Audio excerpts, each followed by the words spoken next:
श्री स्वामी समर्थ. गुरुभक्त हो. उद्या दत्त जयंती.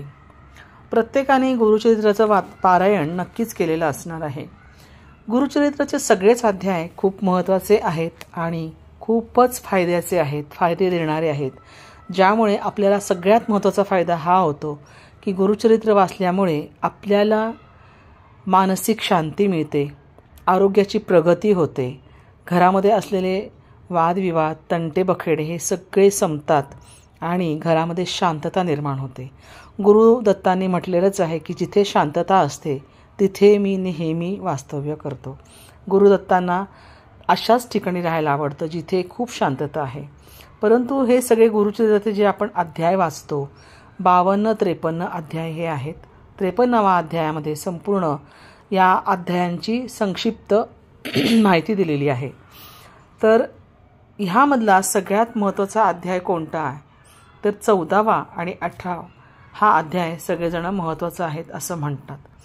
तर ह्या अध्यायामध्ये काय आहे, आपल्या जीवनात ज्या अडचणी येतात, घरातली भांडणं, दुःख आणि वैचारिक मतभेद जे असतात, ज्यामुळे आपल्या जीवनसुद्धा आपल्याला अगदी नकोसे होते आणि त्यासाठीच गुरुचरित्राचा 14वा आणि 18वा हा अध्याय उपाय म्हणून आहे. गुरुचरित्र हा ग्रंथ मराठी भाषेत आहे. 15व्या शतकाच्या सुरुवातीला रचला गेला आहे. हा दत्तोपासक आणि नृसिंह सरस्वतींचे परमशिष्य असलेले सायनदेव यांचे वंशज सरस्वती गंगाधर यांनी नृसिंह सरस्वतींच्या कृपाप्रसादाने हा ग्रंथ लिहिलेला आहे. आता या लेखामध्ये कसं आहे, गुरुचरित्राचा 14वा आणि 18वा अध्यायाचं महत्त्व, त्याची फलश्रुती, त्याचे नियम काय आहेत, हे सगळे ह्याची उत्तरं आहेत ह्या ग्रंथामध्ये. तर आपण आता हे बघूयात की गुरुचरित्राच्या 14व्या अध्यायाला खूप जास्त महत्त्व आहे. का? कारण हा अध्याय संकटहरण करणार आहे. या अध्यायाच्या संकल्पाने आपल्याला लवकर फलप्राप्ती होते आणि जीवनात कितीही कठीण प्रसंग आले तरीसुद्धा त्या प्रसंगांना आपण तोंड देऊन सामोरे जाऊ शकतो. इतकं महत्त्व या 14व्या अध्यायामध्ये आहे. हा अध्याय जो आहे हा सायनदेव यांच्या जीवनातील संकट आणि त्यातून गुरु नृसिंह सरस्वतींच्या कृपेने त्यांची मुक्तता ह्याचे वर्णन करणारा हा 14वा अध्याय आहे. या अध्यायाच्या पठणामुळे आकस्मिक संकटांपासून मुक्तता आणि संरक्षण आपल्याला मिळतं. या अध्यायामध्ये क्रूर यवनास शासन ह्या नावानेच हा जो अध्याय आहे हा ओळखला जातो. ह्यात श्री नृसिंह सरस्वतींनी सायनदेव यांच्यावर केलेल्या विशेष कृपेचे चित्रण ह्याच्यामध्ये केलेले आहे. सायनदेवाने वंशपरंपरागत अढळ भक्ती मागितली आणि क्रूर यवनांपासून सायनदेवाचे प्राण वाचून श्री गुरूंनी अभय देऊन वंशपरंपरागत अढळ भक्तीचे असे आश्वासन सायनदेवाला दिलेले आहे. आता हा जो गुरुचरित्राचा अध्याय आहे याच्यामध्ये ह्याचे मुख्य काय फायदे आहेत तर मुख्य फायदे हे आहेत की जीवनातील संकटांचा पूर्णतः नाश होतो आणि सद्गुरूच्या कृपेने आपण आपल्या जीवनाच्या महासागरातनं सहजपणे विहार करू शकतो. आपल्याला आपलं जीवन अगदी सहज सुलभतेने पार पाडता येतं. ह्या अध्यायामुळे आपल्याला मनशांती मिळते आणि समाधान मिळते, समाधानाची प्राप्ती होते. तसंच हा अध्याय भक्ती आणि आध्यात्मिक प्रगतीच्या मार्गावर आपल्याला घेऊन जातो. ह्याच्यामुळे आध्यात्मिक प्रगती होते आणि आपली भक्ती जी असते त्याच्यातील शक्ती वाढते. असं हे या 14व्या अध्यायाचं महत्त्व आहे. आता गुरुचरित्राचा जो 18वा अध्याय आहे, आपल्या आयुष्यातील दारिद्र्य पूर्णपणे हा अध्याय दूर करतो. जो कोणी हा अध्याय वाचतो, ज्याच्यावर आर्थिक संकट असेल, कर्ज असेल, नोकरी लागत नसेल किंवा घरामध्ये लक्ष्मीची अवकृपा असेल, तर ह्या सगळ्या गोष्टी नाहीशा होण्यासाठी हा 18वा अध्याय वाचला जातो. हा 18वा अध्याय जो कोणी पठण करतो त्याची ही सगळं दारिद्र्य पूर्ण नष्ट होतो, लक्ष्मीची कृपा होते, तसेच सगळ्या आधिव्याधी निघून जातात. कुठलंही आर्थिक संकट न राहता, कुठलंही कर्ज न राहता घरामध्ये पैशाची छान अगदी आवक सुरू होते. आता 18वा अध्यायाचं महत्त्व काय आहे तर यामध्ये असं महत्त्व आहे की हा अध्याय गरीब ब्राह्मणांचे दारिद्र्य दूर करणारे गुरु नरसिंह सरस्वतींचे चरित्र सांगतो. या अध्यायाच्या नित्य पठणामुळे दारिद्र्य नष्ट होऊन संपत्ती, लक्ष्मीप्राप्ती आणि कर्जमुक्ती होते आणि तुमच्या घरामध्ये धनप्राप्ती सुरू होते. तसंच हा अध्याय वाचल्यामुळे व्यापारात वृद्धी आणि आर्थिक परिस्थिती सुधारण्यासुद्धा मदत होते. तसेच ह्या अध्यायामुळे जर तुम्हाला नोकरी नसेल लागलेली किंवा तुमचा व्यवसाय असेल तर त्याच्यामध्ये काही संकट असतील किंवा त्या व्यवसायामध्ये सुद्धा तुम्हाला यश मिळत नसेल, प्रगती होत नसेल, तर त्याने हा 18वा अध्याय गुरुचरित्राचा नक्की वाचावा. या अध्यायाच्या वाचनामुळे प्रचंड प्रमाणामध्ये फायदा होतो. नृसिंह सरस्वतींचं हे चरित्र असलेला हा अध्याय गुरुचरित्र इतकं महत्त्वाचं आहे की त्याच्यातला हा अध्यायसुद्धा तितकाच महत्त्वाचा आहे. आणि ह्या अध्यायाच्या वाचनामुळे तुमची आर्थिक परिस्थिती 100% सुधारते आणि श्री गुरुदत्त तुमच्यावर प्रसन्न होतात. त्याचप्रमाणे हा अध्याय जो आहे दरिद्री ब्राह्मणाचे उद्धार या नावाने ओळखला जातो. यामध्ये नृसिंह सरस्वतीने एका दरिद्र ब्राह्मणाचे दारिद्र्य कसे दूर केले आहे ह्याचे वर्णन ह्या 18व्या अध्यायामध्ये आहे. आता 18व्या अध्यायाचे फायदे काय आहेत तर ह्याच्यामुळे संपत्तीचा लाभ होतो. तुमचे दारिद्र्य, तुमची गरिबी पूर्णतः नष्ट होते. तुम्हाला लक्ष्मीप्राप्ती होते. तुमची कर्जमुक्ती होते. कोणतंही कर्ज तुमच्या डोक्यावर राहत नाही. त्याचप्रमाणे तुमची आर्थिक परिस्थिती चांगली होते आणि व्यापारामध्ये वृद्धी होते. आता हे जे 2 अध्याय आहेत गुरुचरित्राचे 14वे आणि 18वे अध्याय, आता हे पठण कसे करायचे तर याची पद्धत अगदी सोपी आणि साधी आहे. ह्याची पूजा मांडणी वगैरे अशी खास काही करावी नाही लागत. ह्याच्यामध्ये कोणती खास अशी वेळसुद्धा नाही आहे.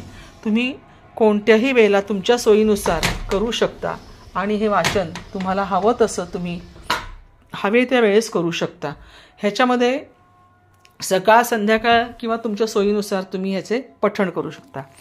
आता ह्याचा संकल्प म्हणजे तुम्ही नित्यनेमाने किंवा संकल्प करून हे अध्याय वाचू शकता. तुम्हाला जसं जमेल, ज्या पद्धतीने जमेल त्या पद्धतीने तुम्ही वाचा. आता अध्याय निवड करायचं म्हणजे काय तर दोन्ही अध्याय एकत्र किंवा फक्त 14वा किंवा 18वा असे अध्याय दोन्हीही वाचू शकता. म्हणजे तुम्ही हे दोन्ही अध्याय एकत्रही वाचू शकता लागोपाठ किंवा वेगवेगळे सुद्धा वाचू शकता. त्याचप्रमाणे वाचन करताना मोठ्या आवाजात वाचन करावं म्हणजे जेणेकरून तुम्हाला आणि तुमच्या घरातील वातावरणाला सकारात्मक ऊर्जेने ते भारून टाकेल. त्याचप्रमाणे तुमच्या घरामध्ये आणखीनही कोणी जर असेल तर त्यांच्या कानावरतीही या अध्यायाचे वाचन पडेल आणि त्यांच्या स्वभावामध्ये सुद्धा बदल होईल. म्हणजे समजा एखाद्याचा स्वभाव तापट असेल किंवा रागीट असेल तर त्यांच्या स्वभावामध्ये या अध्यायाने फार फरक पडतो.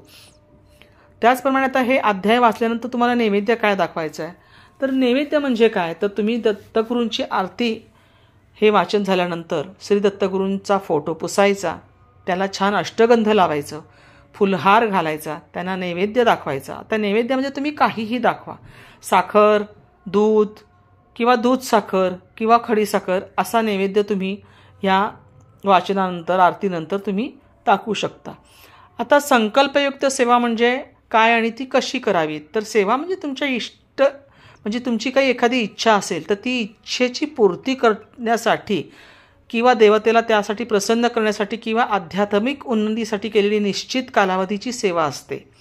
तर ह्याच्यामध्ये संकल्प म्हणजे वचन देणं आणि त्यानुसार सेवा करणं. म्हणजे आपण एखाद्याला वचन देतो तेव्हा ते पाळतोच, तसंच वचन आपण ही सेवा करताना सुद्धा पाळायचं आहे.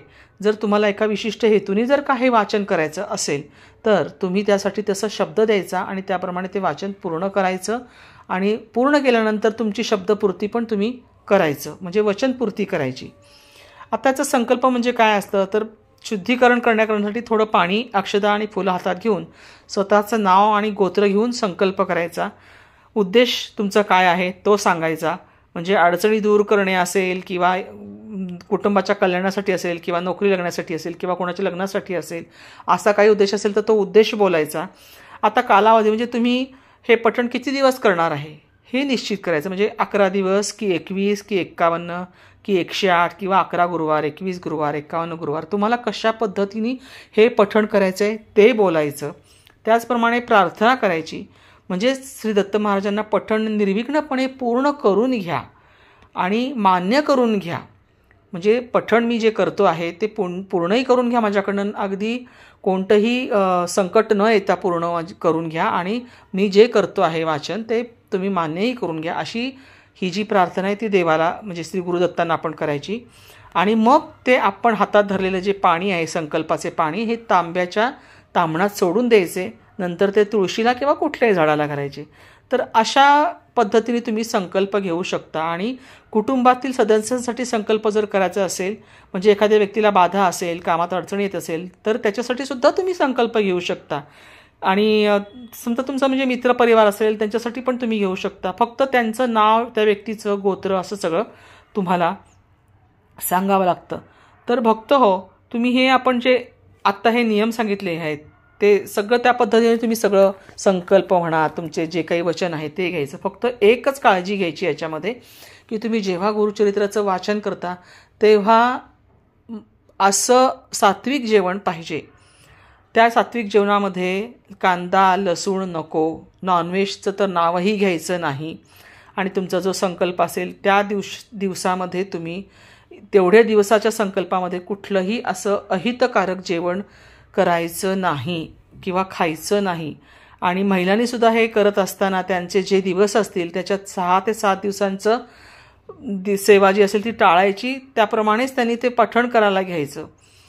आणि खाण्यापिण्याचे नियम वगैरे तुम्हाला जसे जमेल तसे तुम्ही करा, जास्त काही करू नका, जेवढं झेपेल तसं करायचं. फक्त एवढंच करायचं आहे की करताना मनापासून करा, कंटाळा नको, घरात भांडणं नको, त्रास नको, अशा पद्धतीने तुम्ही शांतपणे व्यवस्थित वाचन करा.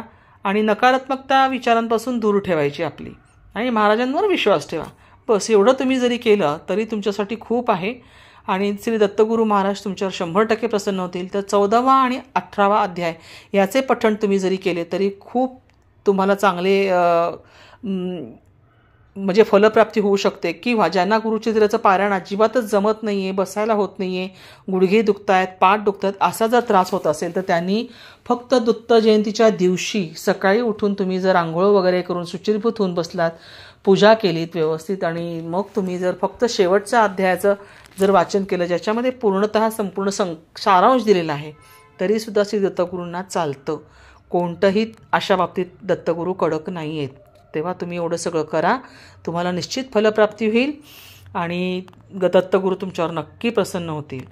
श्री स्वामी समर्थ. श्री गुरुदेव दत्त. भक्त हो, तुम्हाला हा व्हिडिओ आवडला असेल तर नक्की एक लाईक करा, कमेंट करा, आणि कमेंटमध्ये श्री गुरुदेव दत्त लिहा, श्री स्वामी समर्थ लिहा.